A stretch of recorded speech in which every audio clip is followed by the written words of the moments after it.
히브리서 5장 5절에서 7절 말씀 같이 읽습니다. 또한 이와 같이 그리스도께서 대제사장 되심도 스스로 영광을 취하심이 아니요 오직 말씀하신 이가 그에게 이르시되 너는 내 아들이니 내가 오늘 너를 낳았다 하셨고, 또한 이와 같이 다른 데서 말씀하시되 내가 영원히 멜기세덱의 반차를 따르는 제사장이라 하셨으니 그는 육체에 계실 때에 자기를 죽음에서 능히 구원하실 이에게 심한 통곡과 눈물로 간구와 소원을 올렸고 그의 경건하심으로 말미암아 들으심을 얻었느니라. 아멘. 히브리서 24번째 시간입니다. 고난으로 순종함입니다. 마지막에 웃는 자가 승자다라는 외국 속담이 있습니다. 살면서 때로는 괴로울 때도 있고 때로는 실패할 때도 있지만 마지막에 웃는 사람이 결국에는 성공한 사람이다라는 뜻이죠. 그러니 순간순간에 일어나는 일들 때문에 너무 심하게 일희일비하지 말고 마지막에 웃을 것을 생각하면서 뭐 하는 거예요? 인내하는 거죠. 견뎌내는 것이고 끝까지 가보는 겁니다. 이런 말도 있습니다. 전투에서는 질 수 있어도 전쟁에서는 지면 안 된다. 이런 말이 있습니다.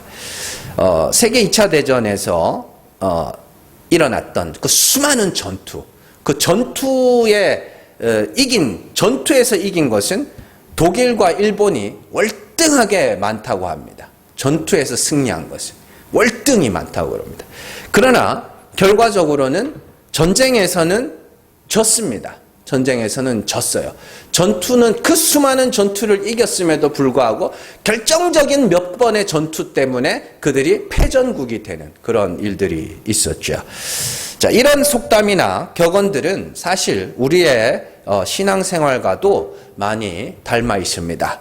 성도는 하늘에서 영원히 웃기 위하여 이 땅에서 수시로 울어야 하는 자들입니다. 예수님이 산상수훈에서 애통하는 자는 복이 있나니 너희가 위로를 받을 것이며 이렇게 말씀을 하셨고요. 또한 지금 웃는 자는 장차 울게 될 것이고 지금 우는 자는 장차 웃게 될 것이다. 이런 말씀도 하셨습니다. 이것이 복음의 역설이죠. 하나님은 우는 자를 웃게 하시는 분이기 때문에 성도는 이 역사 속에서 많이 울어야 합니다. 그래야 하나님이 그들을 위로하시고 하나님이 그들을 웃게 하시는 것이죠. 그러나 그 눈물, 그 애통함, 그 울음을 울어보지 못한 자들은 하나님이 절대로 웃게 하실 수가 없는 것이죠. 자, 그렇다면 중요한 것은 성도는 과연 무엇 때문에 울어야 하는가? 뭐 때문에 울어야 돼요? 돈 때문에? 아니면 가정이 무너졌어. 속상해. 아니면 교회 안에 성도들 사이에 관계가 깨졌어. 속상해. 누가 날 비방해. 그래서 울어요? 그건 자동적으로 눈물이 나니까 그것마저도 울지 말라 그러면 안 되죠. 그러나 성도만이 울어야 하는 것은 자신들의 죄 때문입니다. 엉뚱한 것 때문에 예배 와가지고 울고 나서 은혜 받았다. 이건 초등적인 초등학문은 아닌데 진짜 어린아이 신앙입니다. 그런 거는. 구약에 보면 하나님이 이스라엘을 여러 가지 어려움에서 구원하시기 이전에 그들의 죄로 말미암아 애통하게 하시는 장면들이 많이 나옵니다. 그 말은 하나님이 여러 가지 어려움을 보내신 이유는 그들의 죄를 알게 하시기 위함입니다. 단순히 죄를 지었기 때문에 죄의 대가로서 하나님께서 어려움과 환난과 전쟁을 보내신 것이 아니라 단순히 그 이유 때문만이 아니라 그들의 죄를 알게 하시기 위함이고 회개하게 하시기 위함입니다. 사무엘상 7장 3절에서 6절 말씀 같이 읽습니다. 사무엘이 이스라엘 온 족속에게 말하여 이르되 만일 너희가 전심으로 여호와께 돌아오려거든 이방신들과 아스다롯을 너희 중에서 제거하고 너희 마음을 여호와께로 향하여 그만을 섬기라. 그래하면 너희를 블레셋 사람의 손에서 건져내시리라. 이에 이스라엘 자손이 바알들과 아스다롯을 제거하고 여호와만 섬기니라. 사무엘이 이르되 온 이스라엘은 미스바로 모이라. 내가 너희를 위하여 여호와께 기도하리라 하매 그들이 미스바에 모여 물을 길어 여호와 앞에 붓고 그날 종일 금식하고 거기에서 이르되 우리가 여호와께 범죄하였나이다 하니라. 사무엘이 미스바에서 이스라엘 자손을 다스리니라. 아멘. 이 말씀은 사무엘상에 나오는 아주 유명한 사무엘의 미스바 기도회에 관한 말씀입니다. 이 말씀을 제대로 이해하기 위해서는 시간 순서가 중요합니다. 제일 먼저 3절의 말씀을 보면 이방신들과 아스다롯을 제거하고 여호와만 섬기면 블레셋 사람의 손에서 건져내실 것이다 라고 사무엘이 이야기를 하죠. 이 말씀을 기준으로 놓고 보면 블레셋이 쳐들어오는 게 먼저입니다. 블레셋이 쳐들어왔기 때문에 그들이 미스바에 모여서 기도를 하고 있는 거죠. 블레셋이 쳐들어오는 것이 먼저입니다. 그리고 이스라엘 백성들이 바알과 아스다롯을 제거하고 여호와 앞에 모여서 뭘 했어요?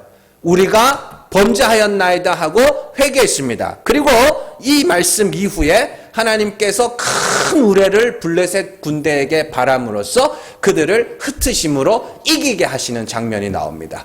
그러면 이 말씀을 통해서 우리는 몇 가지 사실을 알 수 있습니다. 첫째는 블레셋을 이스라엘에게 쳐들어오게 하신 분이 하나님이라는 사실입니다.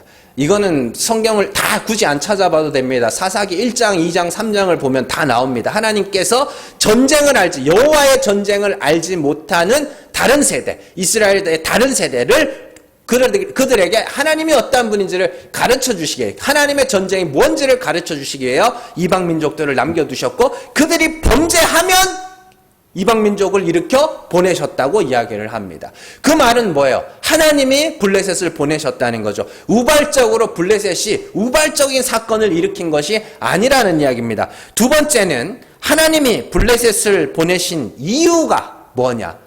이유가 너네 죄지었으니까 벌받아라가 아닙니다. 하나님이 블레셋을 보내신 이유는 이스라엘이 회개하도록 하시기 위함입니다. 그리고 세 번째로 회개할 때 그들을 건지셨다는 건 하나님은 회개하는 자들의 회개를 반드시 회개하는 자들의 그 죄를 사하시는 하나님이라는 것입니다. 우리는 이런 구약의 말씀들을 보면서 하나님이 원하시는 것은 죄를 짓지 않는 것이 아니라 죄를 회개하는 것임을 알아야 합니다. 인간은 피조물이기 때문에 하나님의 법을 온전히 지킬 수 없습니다. 그렇기 때문에 우리에게 필요한 것은 죄와 싸우는 마음과 동시에 죄를 회개하는 마음입니다. 하나님은 회개하는 자들을 반드시 용서하시는 하나님입니다. 그걸 죽은 자가 살아났다라고 이야기를 하는 겁니다. 구약에서 가장 충격적인 사건, 제 개인적으로는 가장 충격적인 사건이 뭐냐면 아합이 회개할 때 하나님이 용서하셨다는 사실입니다. 우리가 잘 아는 바와 같이 아합은 그의 아내 이세벨을 통하여 수많은 우상들을 이스라엘 땅에 데려왔으며 그 외에도 많은 범죄를 저질렀던 왕입니다. 그리고 하나님은 그의 죄로 말미암아 저주를 선포하십니다. 열왕기상 21장 21절에서 22절 말씀 같이 읽습니다. 여호와의 말씀이 내가 재앙을 내게 내려 너를 쓸어버리되 내게 속한 남자는 이스라엘 가운데의 매인자나 노인자를 다 멸할 것이요 또 내 집이 느바세 아들 여로보암의 집처럼 되게 하고 아히야의 아들 바하사의 집처럼 되게 하리니 이는 내가 나를 노하게 하고 이스라엘이 범죄하게 한 까닭이니라 하셨고. 아멘. 하나님이 노할 정도로 죄를 많이 지었고 심지어 이스라엘을 범죄하게까지 만들었습니다. 아합의 죄악으로 말미암아 하나님은 아합에게 저주를 선언하십니다. 아합의 집안에 있는 사람들을 다 멸할 것이고 이세벨을 향하여서는 개가 그 시체를 물어 뜯을 것이라고 이야기를 합니다. 그때 아합이 하나님 앞에 회개합니다. 그런데요, 지금 우리가 이제 21장에 나오는 아합이 회개하는 말씀을 볼 텐데 이게 진짜 회개다를 보여줍니다. 열왕기상 21장 27절에서 29절 말씀 같이 읽습니다. 아합이 이 모든 말씀을 들을 때에 그의 옷을 찢고 굵은 배로 몸을 동이고 금식하고 굵은 배에 누우며 또 풀이 죽어 다니더라. 여호와의 말씀이 디셉 사람 엘리야에게 임하여 이르시되 아합이 내 앞에서 겸비함을 내가 보느냐? 그가 내 앞에서 겸비함으로 내가 재앙을 저의 시대에는 내리지 아니하고 그 아들의 시대에야 그의 집에 재앙을 내리리라 하셨더라. 아멘. 아합이 엘리야를 통하여 저주의 말씀을 들을 때 그가 회개를 하는데 어떻게 회개를 하냐면 옷을 찢고 굵은 배로 몸을 동이고 굵은 배에 누우며, 이거는 회개하는 자들의 전형적인 모습입니다. 그 다음이 중요한 겁니다. 풀이 죽어 다니더라.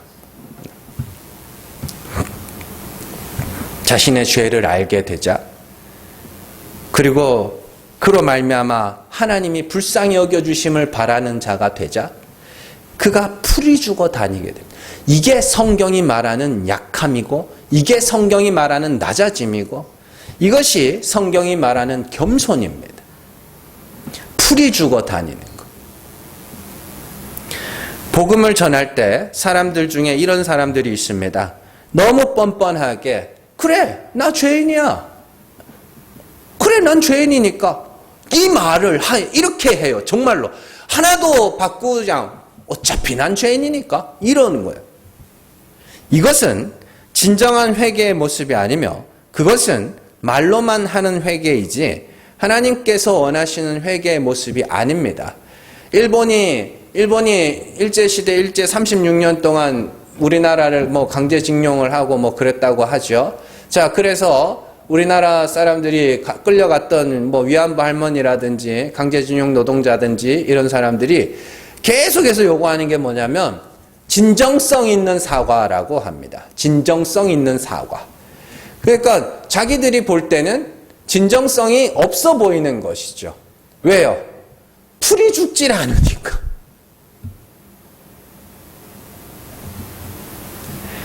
하나님이 원하시는 회개의 모습이 바로 아합의 모습입니다. 그래서 하나님이 죄 때문에 풀이 죽어 다니시는 아합을 보시고 그가 내 앞에서 겸비함을 보느냐? 그것이 바로 회개의 모습이다. 그러면서 저주를 거두어 주시는 것이죠. 이처럼 성도는 자신의 죄로 말미암아 회개하며 풀이 죽을 줄 아는 자들입니다. 좀 풀이 죽어야 됩니다.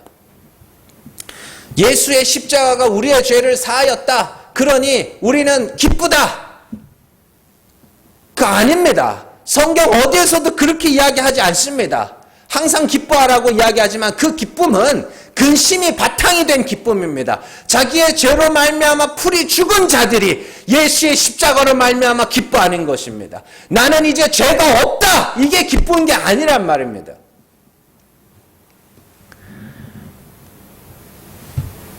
죄를 짓지 않는 것도 좋은 겁니다. 그러나 불완전한 인간은 죄를 지을 수밖에 없는 존재들입니다.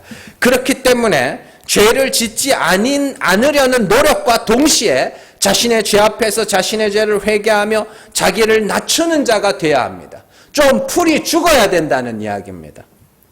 사실 죄를 짓지 않으려는 노력이 있는 사람이 죄를 회개할 줄도 압니다. 죄를 짓지 않으려고 애써 본 적도 없는 사람들은 그 죄를 무겁게 생각하지도 않습니다. 얼마 전에 애들이랑 이렇게 이야기를 하다가 그 서울대 다니는 지네 사촌 형에 대한 이야기를 했습니다. 얘가 이제 살던 동네가, 대구에 살던 동네가 그렇게 공부를 썩 잘하는 동네가 아닙니다. 그러니까 이제 애들 수준이 고만고만하니까 중학교 다닐 때는 전교 1등을, 계속 전교 1등을 했다고 합니다. 계속 전교 1등을 하다가 이제 과학고라는 데를 갔습니다. 갔는데 거긴 뭐 종교에 대구 시내에서는 난다 긴다 하는 애들이 공부로는 난다 긴다 하는 애들이 모여 있었겠죠. 그 가서 첫 시험을 쳤는데 아주 못 쳤다고 그럽니다. 거의 끝자락에 있었다고 그럽니다. 그래서 이 아이가 너무 속상하기도 하고 너무 부끄러웠다고 그럽니다. 너무 부끄러웠다고 그래요. 늘 전교 1등만 하다가 거 가지고 거의 꼴찌라는 걸 처음 해봤으니까 너무 부끄러웠다고 그래요. 그러자 이제 내년이면 고3이 되는 우리 아들이 이랬습니다. 공부 때문에 부끄러워한다고? 자기는 공부 때문에 부끄러워하는 게 이해가 안 된다고 이야기를 해요. 왜 그럴 것 같으세요? 공부를 잘해보려고 수고와 노력을 해본 적이 없어서 그래요. 나름대로 하기는 했지만 거기에 정말 잘해보고자 하는 마음, 정말 한번 내가 어떻게든 한번 잘해보고자 하는 그런 마음으로 정말 매달려 본 적이 없기 때문입니다. 정말로 내가 잘하고자 하는 마음, 잘해보고자 하는 마음이 있으면 못하면 어때요? 한없이 부끄럽고 속상한 거죠. 수고와 노력이 없으니까 공부를 못해도 부끄럽지를 않은 것이죠. 그냥 남들만큼만 하니까. 요즘 젊은 사람들이 골프를 많이 친다고 합니다. 골프. 저는 아주 어릴 때 국민학교 3학년 이럴 때입니다. 그때 이제 우리 동네에 골프 연습장이 있었는데 그 잔디밭이었어요. 골프 연습장. 망은 쳐놨는데 잔디밭이었어요. 그러니까 이제 사람들이 와가지고 막 골프를 치면은 이제 시간이 되면 오후 2시, 저녁 6시입니다. 가면은, 저녁 5시구나. 가면은 이제 골프공을 주어요. 주어가지고 하면은 이제 돈을 한 달에 얼마씩 줬습니다. 그때 이제 놀러 가가지고, 좀 일찍 가가지고 골프채 몇 번 휘두르 본 게 답니다. 골프라는 걸 쳐본 적이 없어요. 그러니까 저 같은 사람이 필드에 나가서 골프를 쳐가지고 뭐 완전 다 망친다고 한들 부끄럽겠어요? 속상하겠어요? 전혀 부끄럽지도 속상하지도 않죠.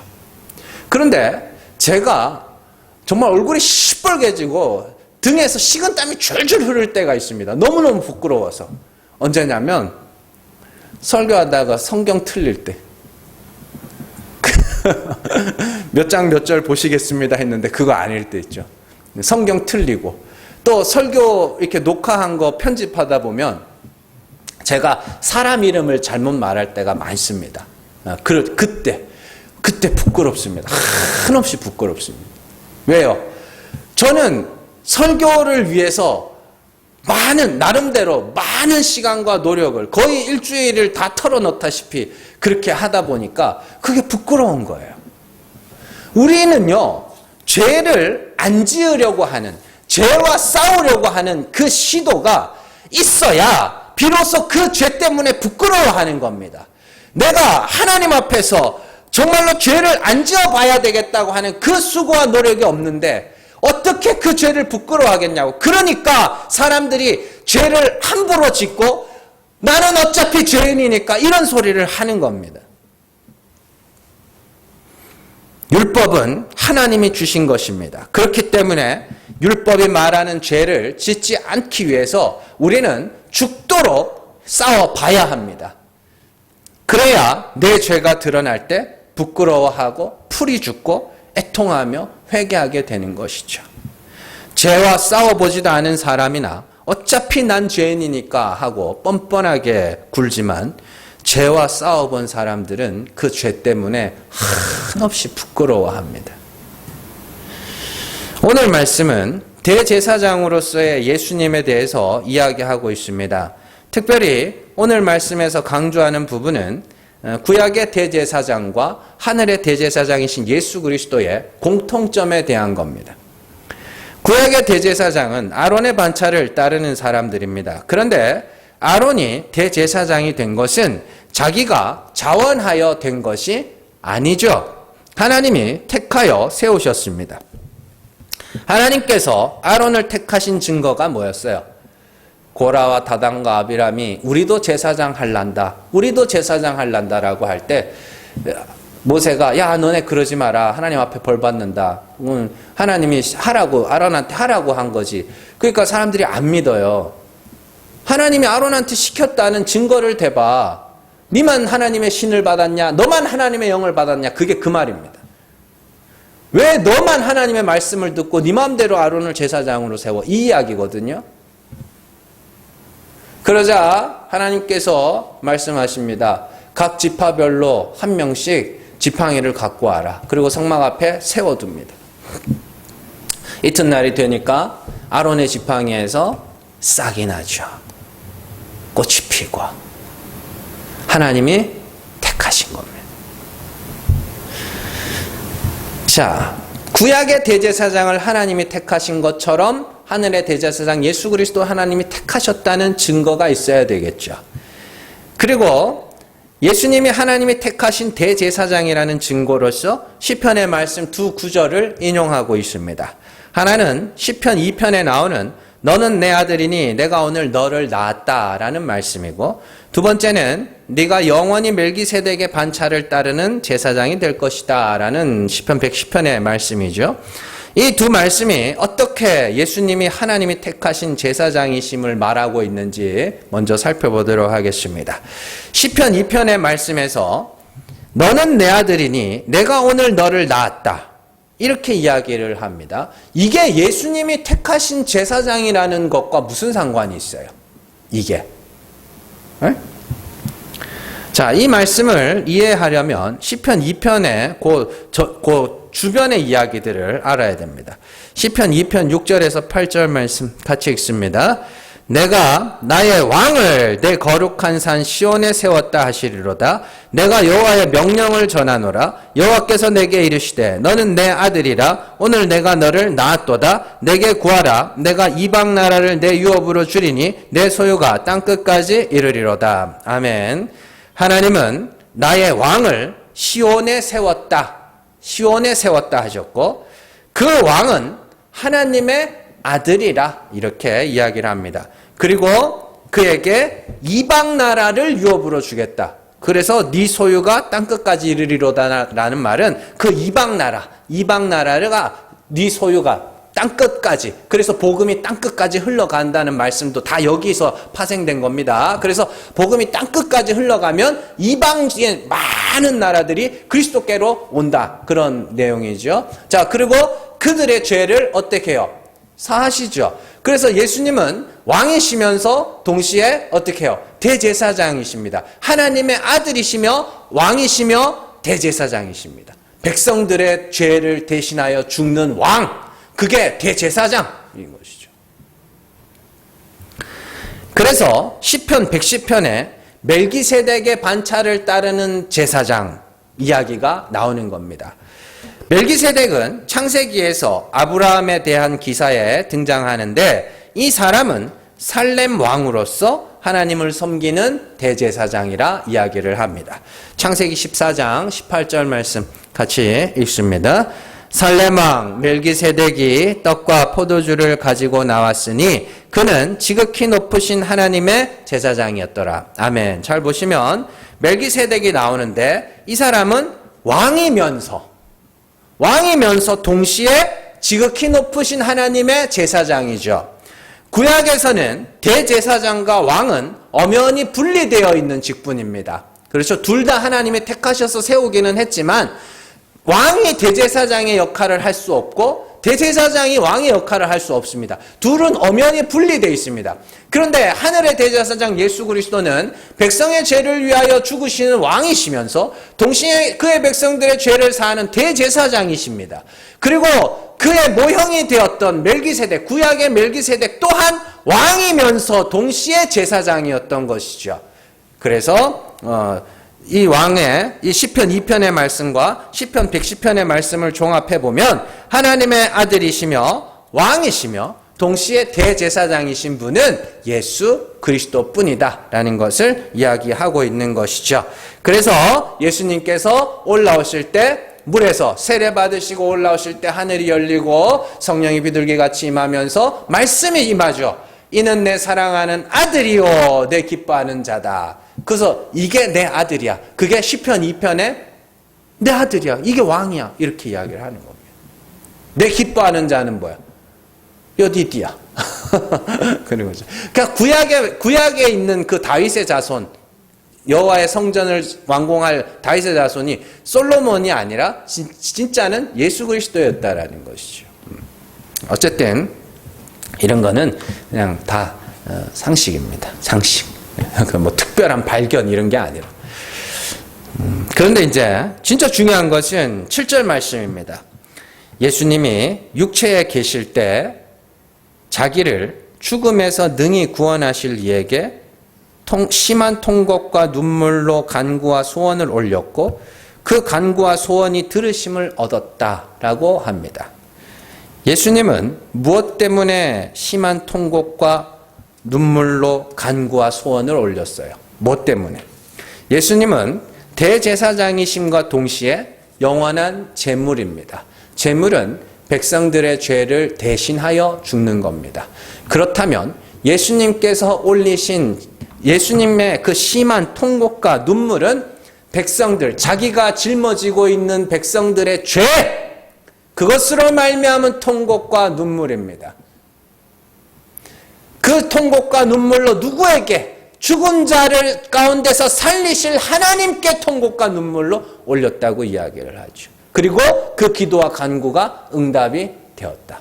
그렇다면 예수님께서 겟세마네 동산에서 흘렸던 그 심한 통곡과 눈물의 기도와 간구는 뭐를 위한 기도였어요? 죄를 위한 것이죠. 자기 백성의 죄를 위한 기도. 죄 때문에 울고 통곡하신 거예요. 예수님께서. 죄가 없으신 분인데 백성들의 죄를 짊어졌기 때문에 죄인으로서 심한 통곡과 눈물로 기도와 간구를 올리셨습니다. 그걸 경건이라고 합니다. 그걸 오늘 말씀에 경건에 대한 이야기가 나오죠. 7절 마지막에 그의 경건하심으로 말미암아 들으심을 얻었느니라. 이걸 어떻게 해석하냐면 그가 원래 평소에 경건하셨기 때문에 하나님이 그 눈물과 통곡으로 하는 기도와 간구를 들으셨다고. 그게 아닙니다. 경건이라는 건 내 죄로 말미암아 애통하고 통곡하고 눈물로 기도와 간구로 하나님의 긍휼을 구하는 그게 경건입니다. 그것이 아닌 내가 나의 나됨을 증명하고 내 믿음을 증명하기 위한 그런 경건은 다 헛것이라고 이야기를 합니다. 우리의 경건은 우리의 죄를 아파하는 것이며 우리의 죄를 부끄러워하는 것이며 애통하는 것이며 탄식하는 것입니다. 그게 경건입니다. 그렇다면 예수님의 심한 통곡과 눈물로 기도와 간구를 올리시는 모습을 제자들에게 보여주시고 성경에 기록해 놓은 이유가 뭐예요? 저주는 내가 다 받았으니 너희는 뭐하라는 거야? 이 통곡과 이 눈물로 하나님 앞에 기도와 간구를 올리라는 겁니다. 오늘 말씀과 똑같은 내용이 앞에서도 한번 나온 적이 있습니다. 히브리서 2장 17절에서 18절 말씀 같이 읽습니다. 그러므로 그가 범사의 형제들과 같이 되심이 마땅하도다. 이는 하나님의 일에 자비하시고 신실한 대제사장이 되어 백성의 죄를 속량하려 하심이라. 그가 시험을 받아 고난을 당하셨은즉 시험 받는 자들을 능히 도우실 수 있느니라. 아멘. 예수님이 형제들과 같이 되신 이유는 그 백성의 죄, 형제들의 죄를 속량하기 위함입니다. 그리스도께서 죄의 저주를 받아내시며 동시에 그 죄가 심한 통곡과 눈물로써 하나님 앞에 기도해야 될 것임을 보여주셨다는 겁니다. 그런데 문제는 우리가 죄의 무서움을 모르고 있다는 것이죠. 죄가 얼마나 무서운지를 모르고 있습니다. 죄가 얼마나 무서운지를 알고 싶으면 어떻게 해야 돼요? 교도소에 들어가면 됩니까? 요즘에는 교도소에 들어가도 죄를 무서운지를 몰라요. 교도소가 편하니까 인간들이 교도소를 안 무서워해요. 심지어 저기 북유럽 같은데, 노르웨이 같은데 가면은요, 이거는 사람들이 일부러 교도소를 가고 싶어 할 정도로 교도소 시설이 좋고 교도소를 편하게 지냅니다. 그러니 범죄율이 떨어지질 않아요. 교도소는 짐승처럼 다뤄야 됩니다. 지금 우리나라 교도소는 교도소 아닙니다. 인권파리들 제일 나쁜 놈들입니다. 범죄자 인권만 챙겨줍니다. 피해자 인권은 전혀 생각하지 않습니다.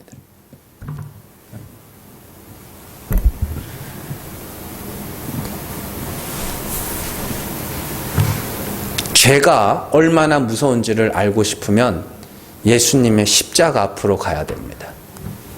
예수님의 십자가 앞에서 그의 죽으심을 천천히 묵상해 보시면서 그게 얼마나 고통스럽고 얼마나 아프셨는가를 보면 됩니다.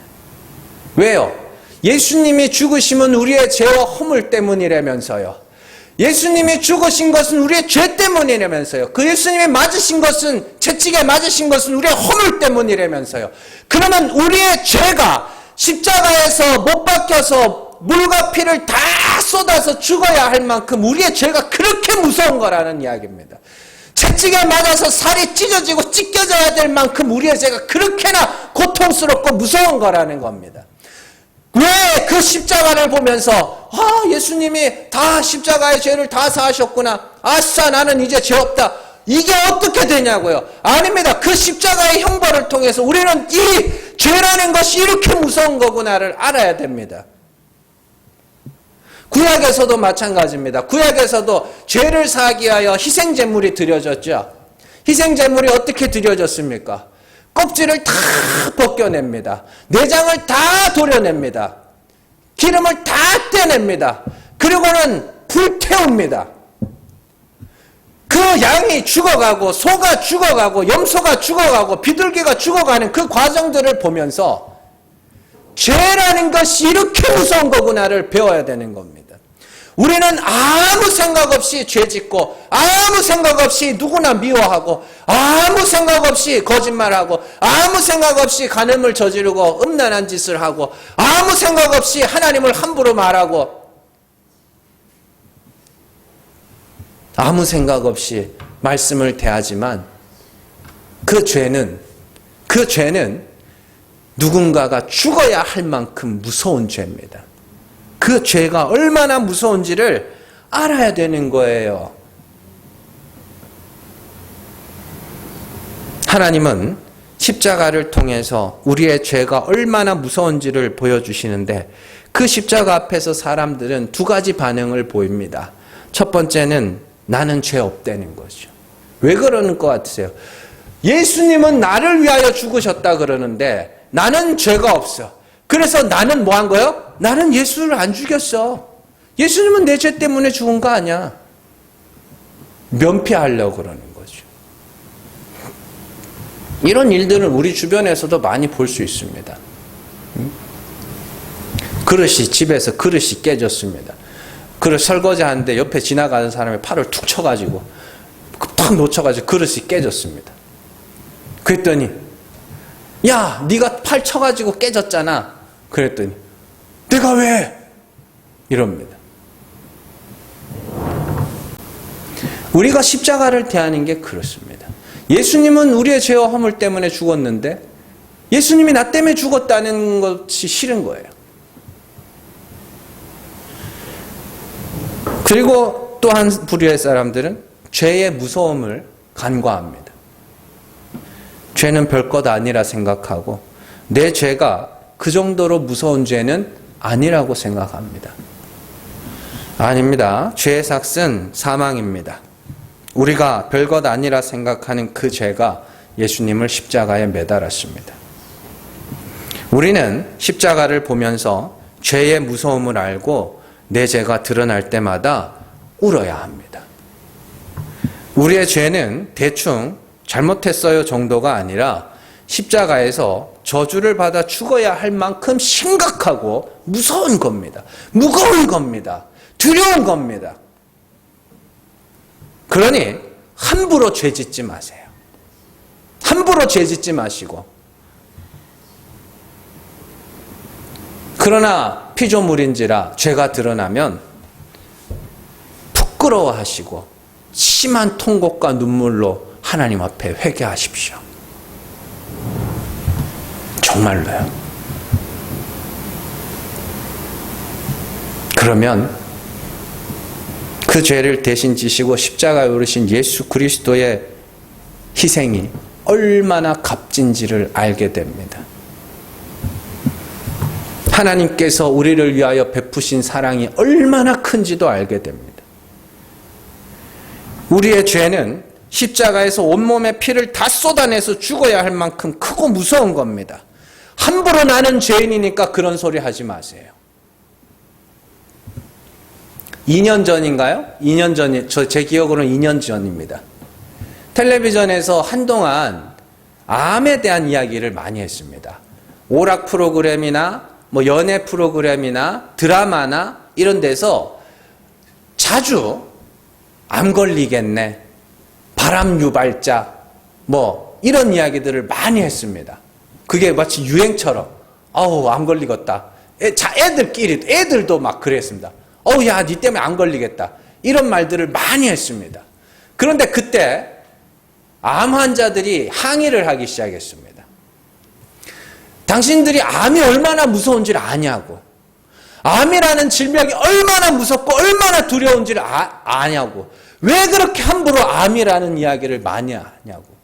그래서 방송국에 시청자 게시판에 항의를 하고 막 청와대 같은데 국민청원도 놓고 막 그랬습니다.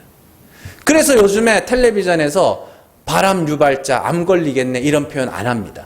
못 합니다.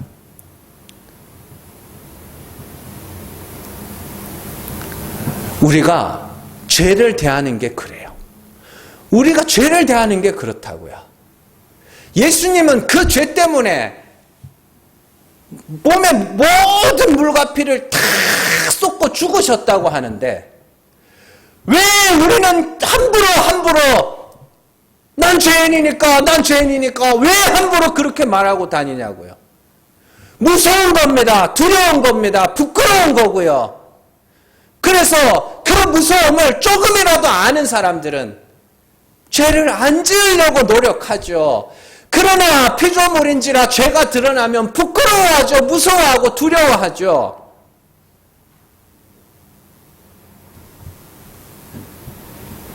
그래서 함부로 정죄도 못해요.